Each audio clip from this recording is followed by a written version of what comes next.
గమ్మతున్నాయి.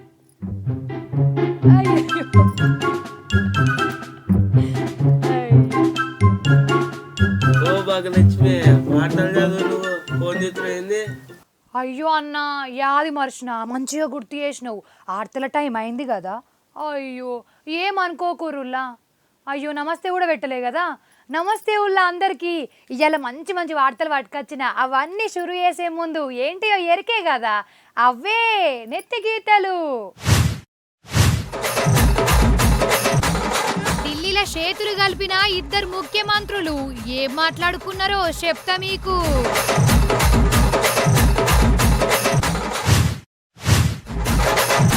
కూటమి మీద కోపానికి వచ్చిన జగన్ అన్న ప్రతాపం సూయిస్తాడట గద్దెక్కినాక.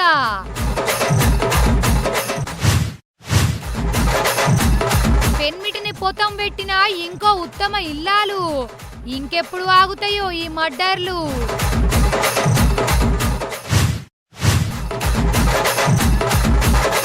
వణికిస్తుంది గండికోట కేసు. ఆమెను సంపలేదట ప్రియుడు.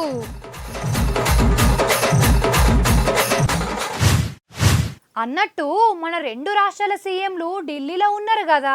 అటు చంద్రబాబు సారు, ఇటు రేవంత్ అన్న, వీళ్ళిద్దరితోని సంటరోళ్ళు మాట ముచ్చట పెట్టిర్రట. మరి వాళ్ళ నడుమ ఏం మాటలు నడిచినాయి?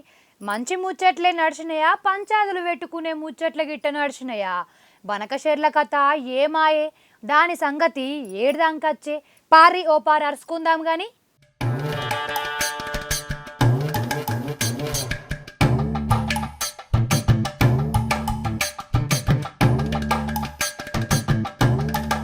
వారెవ్వా ఆగో, ఆంధ్ర సీఎం చంద్రబాబు సారు, తెలంగాణ ముఖ్యమంత్రి రేవంత్ అన్న ఇద్దరు ఢిల్లీలో కలుసుకున్నారు.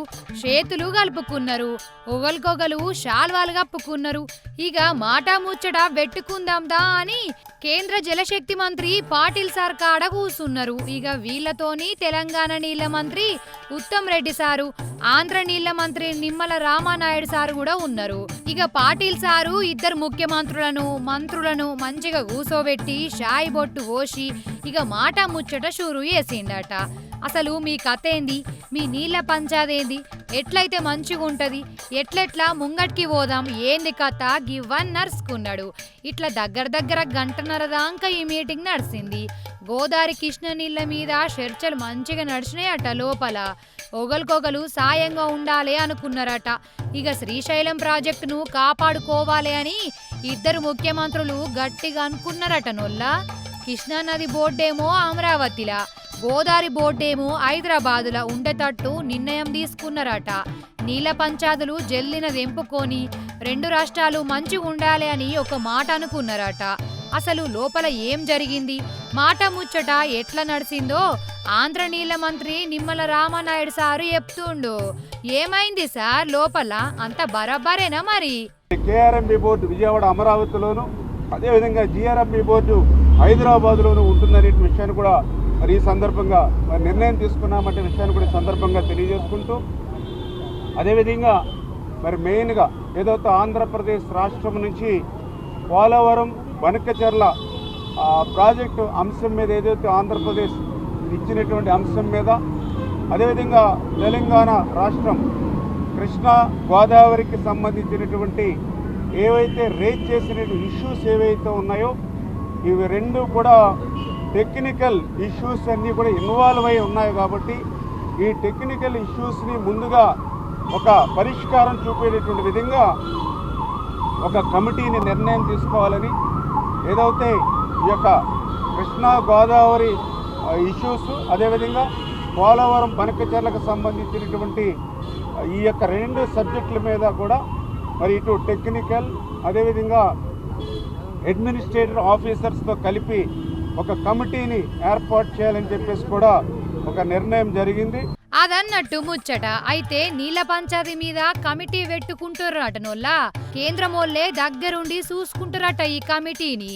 ఈ కమిటీలా ఎవరెవరు ఉండాలి, ఏంది కథ, ఇవన్నీ నాడు నిర్ణయం తీసుకుంటారటనోళ్ళ.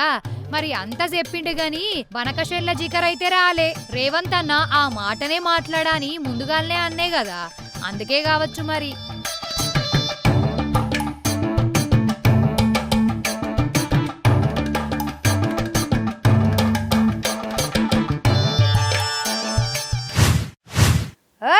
వార్నింగ్ మాస్ వార్నింగ్ గజ గజ ఏం దొల్లా గట్ల చూస్తాండ్రు. ఈ భాగ్యమ్మకి ఏమైంది? బీపీ గిట్ల లేసిందా లేకుంటే చంద్రముఖి గిట్ట చూసిందా అనుకునేరు. గట్ల కాదు, మన జగనన్న ప్రెస్ మీట్ చూసిన అన్న ముచ్చట్లిన్నాక నాకు కూడా జరంతా బూస్ట్ హార్లిక్స్ మిక్స్ వేసుకొని డికాషన్లు కలుపుకొని తాగినంత బలం వచ్చిందిరా. సరే సరే డాగుల సంగతి పక్కకు పెడతా గాని జగనన్న ముచ్చట్లిందాం పారి. మరి జగనన్న అత్తన్న నేనేం మాట్లాడా, జగనన్ననే మాట్లాడతాడు. అన్నా జర నీ కడుపులో ఉన్నదంత కక్కే, మేం టీవీ సౌండ్ ఎక్కువ పెట్టుకుంటాం గాని. కానీ చంద్రబాబు నాయుడుకి సందర్భంగా ఒక్కటైతే నేను చెప్తున్నా, అయ్యా నువ్వు ఎన్ని తప్పుడు కేసులు పెట్టినా భయపడేది లేదు. ప్రజల తరపున మా పోరాటం ఆగేది లేదు. నీ ప్రభుత్వం కన్ను మూసుకుని కన్ను తెరిస్తే మహా అయితే ఇంకా 3 ఏళ్ళు ఉంటుంది. దాని తర్వాత మాత్రం వచ్చేది మేమే. నీవు పెట్టే కేసులకు, నీతో పాటు నీకు పావులుగా మారిన అధికారులకు ఇద్దరికి వార్నింగ్ ఇస్తా ఉన్నాం. వడ్డీతో సహా మీరంతా చెల్లిస్తారు. ఏదైతే మీరు ఎత్తుతున్నారో అదే పండుతుంది. ఇది మాత్రం మర్చిపోతారు. ఇన్నరా తగ్గేదేలే అంటుండు కదా. అసలు కూటమి సర్కార్ వచ్చినాక ఆంధ్రలా ఏం నడుతుందో జగనన్న మాటలల్లా ఇనూర్రి జరంతా. రాష్ట్రంలో ఈరోజు నిజంగా చంద్రబాబు నాయుడు గారి కుట్రల నేపథ్యంలో రెడ్ బుక్ రాజ్యాంగం తాను ఇంప్లిమెంట్ చేస్తూ ఉన్న వైఖరి, పొలిటికల్ గవర్నెన్స్ అన్నది రాష్ట్రంలో చంద్రబాబు నాయుడు గారు టేక్ ఓవర్ చేసుకుని నడిపిస్తూ ఉన్న తీరును, వీటి నేపథ్యంలో రాష్ట్రంలో ఒక భయానక పరిస్థితి ఈరోజు వాతావరణము రాష్ట్రంలో నెలకొని ఉంది. ఈ రాష్ట్రంలో ఈరోజు ప్రజాస్వామ్యం కానీ, చట్టం కానీ, రాజ్యాంగ మునగడ కానీ ఇవన్నీ కూడా ప్రశ్నార్థకంగా మారిన పరిస్థితులు ఈరోజు రాష్ట్రంలో కనిపిస్తాయి. ఇక వైసీపీ లీడర్ల మీద ఉన్న కేసుల గురించి కూడా చెప్పుకుంటా బాధపడ్డాడు జగనన్న. ఏమంటాడంటే, చంద్రబాబు గారు రాజకీయ కుట్రలతో ఈ రాష్ట్రంలో ఒక దుష్ట సాంప్రదాయాన్ని తీసుకొచ్చాడు చంద్రబాబు నాయుడు. దాన్ని కొనసాగిస్తూ ఉన్నాడు. ఒక కేతిరెడ్డి పెద్దారెడ్డి విషయమే కాదు, ప్రసన్న విషయం ఒకటే కాదు, కాకాని గోవర్ధన్ రెడ్డి, వల్లభనేని వంశీ, చెబిరెడ్డి భాస్కర్ రెడ్డి, పెద్దిరెడ్డి మిథున్ రెడ్డి, నందిగాం సురేష్, పెన్నెల రామకృష్ణారెడ్డి, పోసాని కృష్ణమురళి సహా ఎంతో మంది మీద తప్పుడు కేసులు. అన్నట్టు వచ్చేసరికి వైసీపీదే అధికారం అటనోల్లా అన్న చాలా నమ్మకంగా చెప్తుండు. ఇంట్లో ఇంకో మాట లేనే లేదట. అప్పుడు టీడీపీ పరిస్థితి ఎట్లుంటదో అన్న ముందుగానే జోస్యం చెప్పినట్టు చెప్పిండోల్లా. ఆ జోస్యం మీరు కూడా వినాలే, ఎందుకన్నా మంచిది. ఈరోజు పైన మీరున్నారు, మళ్ళీ 4 ఏళ్లకు 3 ఏళ్లకు కిందికి మీరు వస్తారు, మేము పైకి పోతాం. కానీ మీరు చేసే ఈ తప్పుడు సాంప్రదాయం రేపు విషవృక్షం అవుతుంది. నేను చెప్పినా కూడా మా వాళ్ళు రేపు పొద్దున వినే పరిస్థితి ఉండదు. దెబ్బ తగిలినోనికి ఆ బాధ తెలుస్తుంది. చంద్రబాబు ఇప్పుడైనా మేలుకో, తప్పు తెలుసుకో, తప్పుడు సాంప్రదాయాన్ని సరిదిద్దుకో. ఇన్నరా అదన్నట్టు జగనన్న ముచ్చట. మరి దీని మీద చంద్రబాబు సారు ఏమంటాడో? కాగితంలో చూసుకుంటా పలికిన పలుకులను నేనెందుకు పట్టించుకోవాలి, వేరేటోళ్ళు మాట్లాడతారు అని అనుకుంటాడో చూడాలి. మొత్తానికైతే జగనన్న జరంత గరం మీదనే వార్నింగ్ ఇచ్చిండోలా.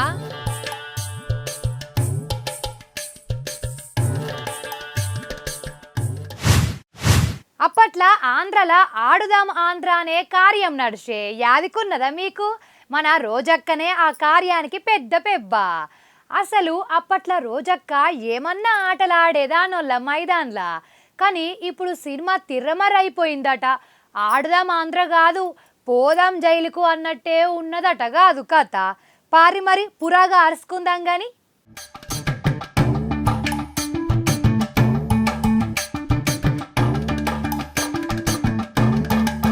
వైసీపీ సర్కార్ ఉన్నప్పుడు ఆడుదాం ఆంధ్ర ప్రోగ్రాం నడిచే కదా. ఆంధ్ర జనాలు ఏ పాట ఆడిర్రో ఏందో గాని రోజక్కనైతే బాగానే ఆటలాడింది, అందరినీ దిల్ ఖుషి చేసింది. అయితే ఇప్పుడు ఆ ఆట స్కీమే రోజక్క మెడకే చుట్టుకుంటాంది. ఆ స్కీమ్ కోసం అప్పటి సర్కారు 100 కోట్లు మంజూరు చేసిందట. పిల్లలకు ఆటలు పెట్టుడు, వాళ్ళకు కావలసిన క్రికెట్ కిట్లు, బాళ్ళు, ప్రైజులు, డ్రెస్సులు ఇచ్చేటందుకు 100 కోట్లు పెట్టిండ్రు. కానీ ఆ పైసలు పక్కకు పోయినాయట.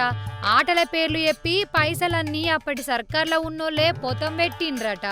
విజిలెన్స్ ఆఫీసర్లు దర్యాప్తు చేస్తే ఇవన్నీ బయటపడ్డాయట.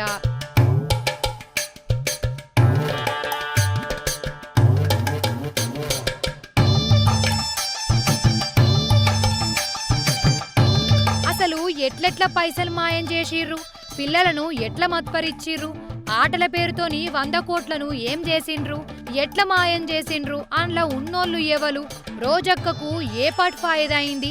ఇగో ఇవన్నీ వారం రోజులల్లా ఆఫీసర్లు నివేదిక తయారు చేసి బయట పెడతారట. ఇప్పటికైతే రోజక్క పేరే బాగా ఇనబడుతుందటనొల్లా ఈ స్కీములా. అసలు అది స్కీము కాదు, పెద్ద స్కాము అని అంటుండ్రు. మరి ఏమైతుందో చూడవలసి ఉన్నది.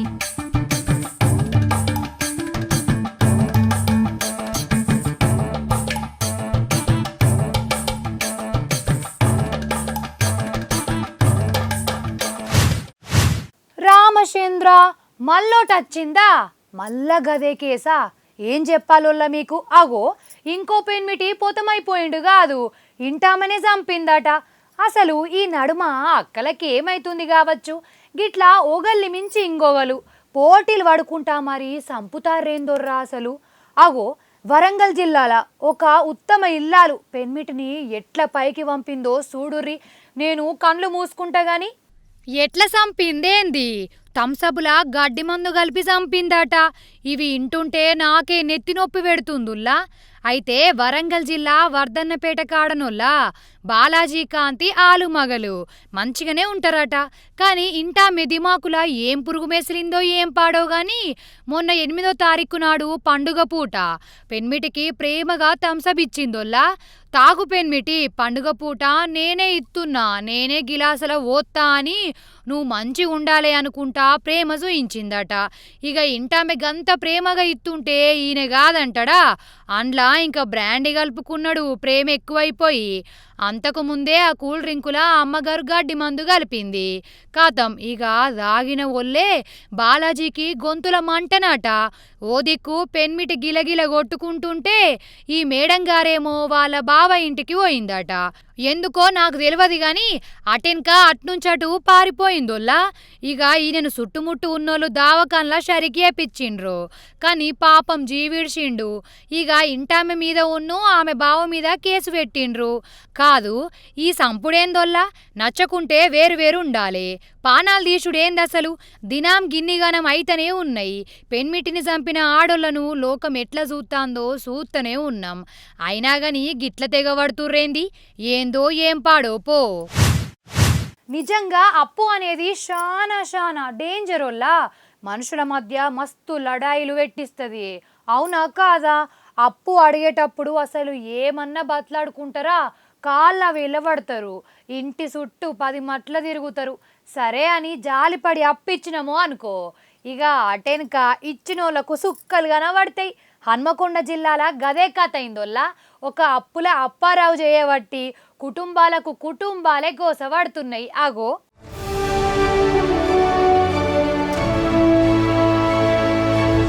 ఈ పైసలతోని పెద్ద నెత్తి నొప్పే ఉంటది, మనుషుల నడుమ దూరం పెంచుతుంది, పానాలు కూడా తీస్తుంది. అయితే హన్మకొండ జిల్లా ముల్కనూర్లనొల్లా ఇచ్చిన బాకీ తీరుస్తలేడని యాదమ్మ అనే ఒక అక్క పురుగుల మందు తాగింది. ఇప్పుడు దావకాన్లనే ఉన్నది. సాయం కోసం అప్పితే పానాల మీదకే తెచ్చుకుందంటే అయ్యో ఎంత పాపం కదా. రమేష్ అనే క్యాండిడేట్కు 2012లో డబ్బులు ఇచ్చినామన్నా. అప్పటి సంది ఇవాళ రేపు అనుకుంటా, ఇంట్రెస్ట్ లేకుండా ఏం లేకుండా ఆయనతో తిప్పుకుంటా ఇంటి వాటి చేసుకుంటా ఇవాళ ఇస్తా తెప్పిస్తా అనుకుంటా మభ్య పెట్టుకుంటా ఉంటాడు. ఒకరోజు ఆయన ఇల్లు కూడా రిజిస్ట్రేషన్ 2005 ఎకర్లు నాకు చేసిండు. డబ్బులు లెక్క ఇట్లా చూసుకున్నా 5 ఎకర్లు చేసుకున్నాం. ఒక 4-5 రోజులు 1 ఇయర్లో నేను ఖాళీ చేసిన కప్ప చెప్తా అని చెప్పేసి అన్నాడు. అప్పటి నుండి ఇప్పటి వరకు ఇయ్యాల రేపు అనుకుంటే చూస్తాడు. అయితే రమేష్ అనేటైనే 12 ఏళ్ల కిందట చంద్రశేఖర్ కుటుంబం కాడికెళ్ళి అప్పు తీసుకున్నాడట. మరి తీసుకున్నోడు చెప్పిన మాట ప్రకారం వాపస్ ఇయ్యాలనా అద్దా? ఇక చూడు అప్పిచ్చిన పాపానికి ఆ రమేష్ ఇంటి చుట్టూ వీళ్ళు తిరుగుడైంది. 12 ఏళ్ల సంధి గిదే కథ. ఎంత ఘోరం అనిపిస్తుంది ఎప్పుండ్రి. పెద్ద మనుషుల కాడ పంచాది కూడా అయింది. లాస్ట్కు ఈ నెల 5వ తారీఖున పైసలన్నీ ముట్ట చెప్తా అని రమేష్ చెప్పిండట. కాగితం కూడా రాసిచ్చిండు. మరి ఇయ్యాలనా అద్దా? ఇచ్చులేదు, ఉల్టా దబాయిస్తుండట. వీళ్ళని నన్ను టార్చర్ చేస్తాండ్రు, వీళ్ళు ఎయ్యబట్టి నేను చచ్చిపోతా, వీళ్ళు నన్ను చంపేటట్టే ఉన్నారు అని ఉల్టా పోలీస్ టౌన్లా ఫిర్యాదు చేసిండు. ఇక చెప్పు రికథ ఎట్లున్నదో. అప్పు తీసుకున్నది ఈయననే, బాకీ తీర్చుమని చెప్తే పోలీస్ కేసు పెట్టింది ఈయననే. మనసుకు ఎంత తక్లీఫ్ అనిపిస్తుందోల్లా. ఇక అప్పిచ్చిన పాపానికి యాదమ్మ పురుగుల మందు తాగింది. ఇప్పుడు ఆ దావకాన్లా ట్రీట్మెంట్ నడుస్తుంది. యాదమ్మ కుటుంబం వాళ్ళు ఏమంటూరో ఇనురి మీరు. ఎప్పుడు వెళ్ళి వాళ్ళ ఇంటికి వెళ్ళి అడిగినా రేపు మాపు అని 13 సంవత్సరాల నుంచి లెక్కుంటాం. ఒక 5 సంవత్సరాల కింద వాళ్ళ ఇల్లు రిజిస్ట్రేషన్ చేసిండు. ఒక 6 లక్షల రూపాయలు మళ్ళీ అదనంగా ఇస్తే వాళ్ళ ఇల్లు మాకు రిజిస్ట్రేషన్ చేయడం జరిగింది. రిజిస్ట్రేషన్ చేసినాక రేపు కాల్ చేస్తా, ఎల్లుండి కాల్ చేస్తా అని అన్నాను. మొన్న పెద్ద మనుషుల నెల రోజుల కింద పెద్ద మనుషుల దగ్గర పోయి వాళ్ళ పెద్ద మనుషులు తీసుకొని వచ్చాను. ఖాళీ చేయాలని అడిగితే పెద్ద మనుషులు పట్టించు, మీకు ఎంతో కొంత డబ్బు ఇస్తాం, 10 లక్షలు ఇస్తాం, వాటితో తీసుకొని మీరు ఒప్పుకుంటారు అని చెప్పి పెద్ద మనుషులలో సంతకం పెట్టి వాళ్ళు అయ్యి అందరూ సంతకం పెట్టి 5వ తారీఖు నాడు మీకు ఇల్లన్నా ఖాళీ చేస్తాం, డబ్బులన్నీ ఇస్తాం, ఏదన్నా ఒకటి చేస్తాం అన్నాను. కానీ ఇలాంటి చేయలేదు. చేయకుండా వాళ్ళే రివర్స్లో వారం రోజులు మమ్మల్ని నాకు రేపు మా పని ఆపి మళ్ళీ ఆదివారం రోజు వాళ్ళ తండ్రి వెళ్ళి మాపై పోలీస్ స్టేషన్లో కంప్లైంట్ ఇస్తే పోలీసులు మాకు ఫోన్ చేసి వస్తా మీరు రండి అదే అని అంటున్నారు. మేము సుమారు రోజు పొద్దుగా పోతే పోలీసులు మమ్మల్ని పట్టించుకోలేదు. ఇన్నరా గదట సంగతి. అప్పిచ్చి మరి సావు తెచ్చుకునుడంటే గిదే కావచ్చు. అయినా అప్పు తీసుకున్న రమేష్ కూడా చిన్నోడు కాదటనోల్లా. ఊర్లే అందరి కాడ బాకీ వేసిండట, తీర్చుడే లేదట మళ్ళా బాకీ వేసి. ఆయనకు బాకీ ఇచ్చినోళ్ళు ఒక వాట్సాప్ గ్రూప్ కూడా పెట్టుకున్నారంటే ఇక చెప్పుండ్రి. ఆ రమేష్ అప్పుల అప్పారావు కంటే కూడా పెద్ద మాయలోడే అనిపిస్తుంది కదా.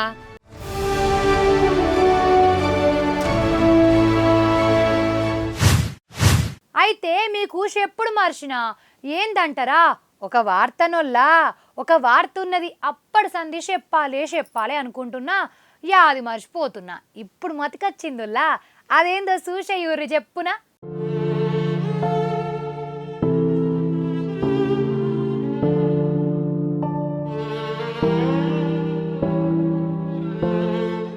గండికోట వార్తనే నేను చెప్దామనుకున్నది. పాపం ఆడ వైష్ణవి అనే బుజ్జిని ఘోరంగా చంపిర్రు కదా, వాళ్ళ చేతులు ఇరిగిపోను. అయితే ఆమెను లవర్ లోకేష్ చంపిండు కావచ్చని చాలా మంది అనుకున్నారు. ఎందుకంటే లోకేష్ ఆమెను బండి మీద అటు ఇటు తిప్పిండు. సీసీ కెమెరాలలో కూడా గదే కనబడ్డది.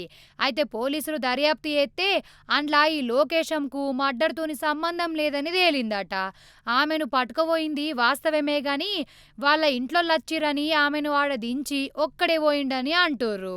డిఐజీ సార్ ఏమంటుండంటే, రంగనాయక స్వామి మందిరంలో ఆమె బ్యాగ్ వేసుకుని నడుచుకుంటూ ఉంటాం అనేది మనకి తెలిసింది. తర్వాత ఏం జరిగింది అనేది తెలియదు.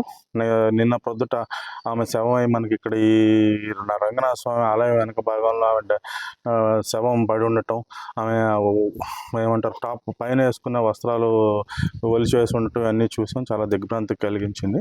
దీని మీద మనం అన్ని కోణాల్లోనూ ప్రస్తుతం అన్ని కోణాల్లోనూ దర్యాప్తు చేస్తున్నాం.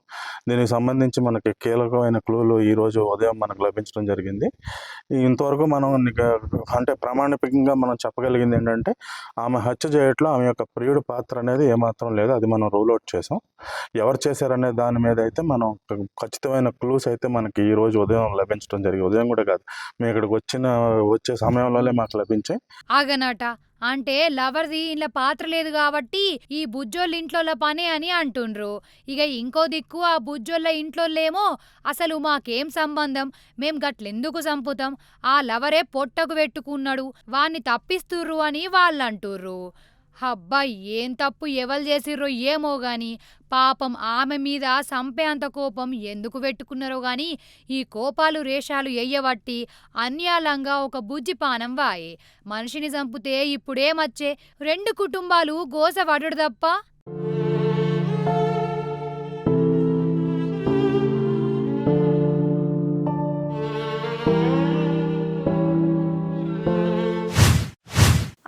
ఆగుర్రి ఇంకొడవలే, ఇంకో 2 నిమిషాల టైం ఉన్నది కదా నా కాడ. ఇంకో వార్త కూడా ఉన్నది.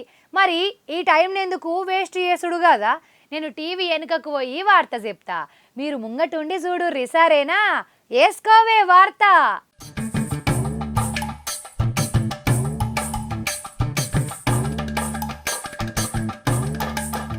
ఫస్ట్ ఈ రోడ్డేసిన మహానుభావునికి ఎంత తారీఫ్ చేసినా తక్కువనే పోన్రి.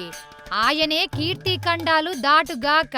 లేకుంటేంది మరి, కరెంటు స్తంభాన్ని మధ్యలోనే పెట్టి మరి రోడ్డేసుడంటే చిన్న ముచ్చట్నా? ఆయనే దిమాకు దండాలు పెట్టాలనా అద్దా? ఆగో హిమాచల్ ప్రదేశ్లోనోళ్ళ కొత్తగా వేసిన రోడ్డు ఇది. ఆడ కరెంటు స్తంభాలున్నాయి. అయినా జాంతానై స్తంభాలు ఉండంగానే గిట్ల రోడ్డు వేసిర్రు.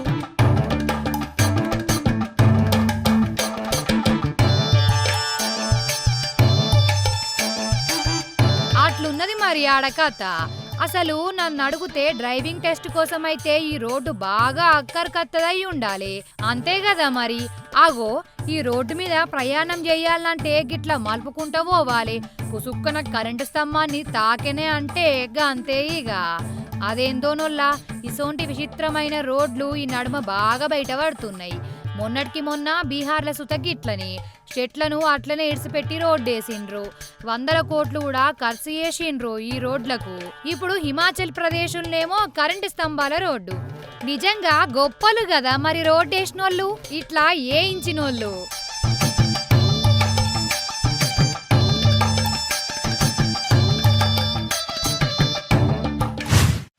మల్లపారి నెతికి తెలియద్దామా?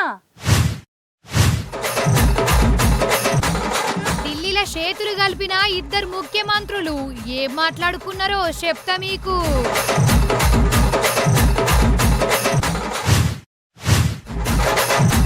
కూటమి మీద కోపానికొచ్చిన జగన్ అన్న ప్రతాపం సూయిస్తాడట గద్దెక్కినాక.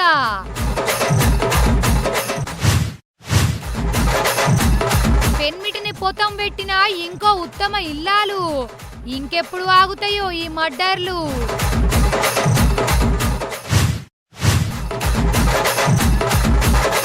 వణికిస్తుంది గండికోట కేసు. ఆమెను చంపలేదట ప్రియుడు.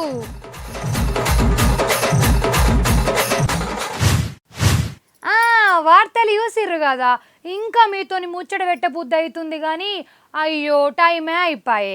మళ్ళొచ్చినప్పుడు మంచి వార్తలు పట్టుకత్తులా. మరి నేను పొయ్యొద్దునా? ఉంటా మరి.